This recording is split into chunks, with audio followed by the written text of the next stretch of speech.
Hello, Mr. Beard here with your class recap for Monday, February 6, 2012.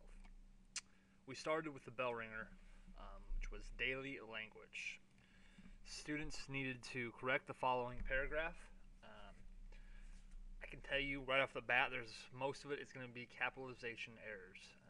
This is just to gear us up for the research paper and to get us thinking about writing and writing correctly, using the correct punctuation and fluency. After the bell ringer, we went ahead and talked about our mini poetry project that we're doing this week excuse me, over Whitman and Dickinson poetry. If you go to our class website, the second link down here on the homework assignments category is our project. If you click on that, it'll give you the poetry choices. Students are going to pick from the following choices to recite and memorize and analyze a poem. If you pick from the A choices, "Oh Captain, my Captain," or "Because I Could Not Stop for Death," that means you can get an A on this project. If you do it correctly, recite every line correctly, you can get an A. The B choices are a little bit shorter, but the best you can do is a B. And the C choices are very short and should be very easy to memorize, but the best you can do is a C. So students can pick whatever category they want to shoot for. And once they've done that, you go ahead and click on the Whitman Dickinson recitation doc and download that.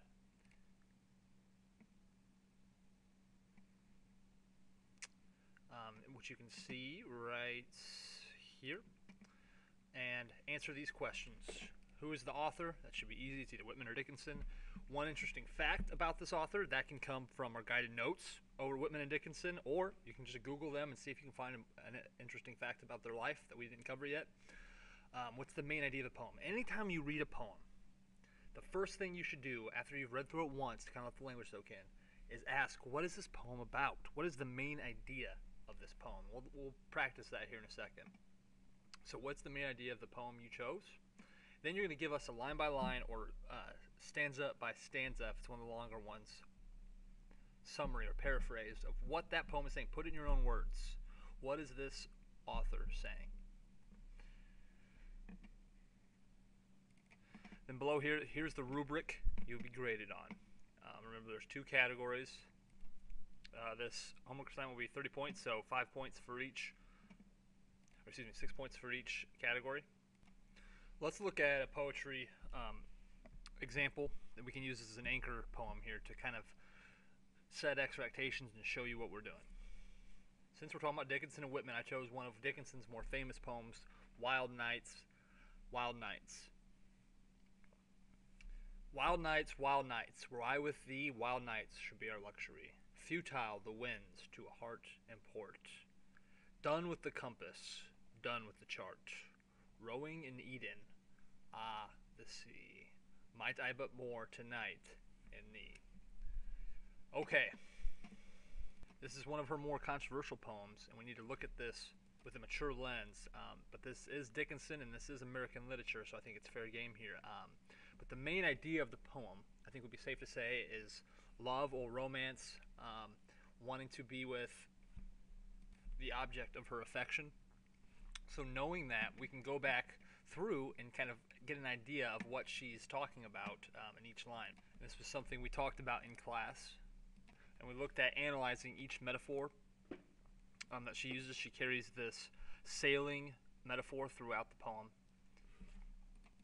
which is really a metaphor for romance.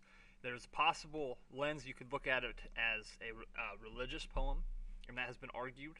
And we talked about some different examples of scholarly articles to back up our findings. We found a couple scholarly articles on playing up the religious aspect. Maybe this is a religious poem.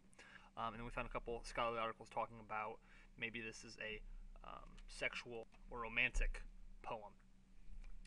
But either way, we have scholarly articles to back up our viewpoint. So the next step after finishing the homework sheet would be to memorize this and practice reciting it, getting a feel for the language and internalizing it, because the two objectives were to practice analyzing a poem and to internalize a great work of American poetry. And Dickinson and Whitman both turned out all kinds of great works. So thanks for listening and have a great day.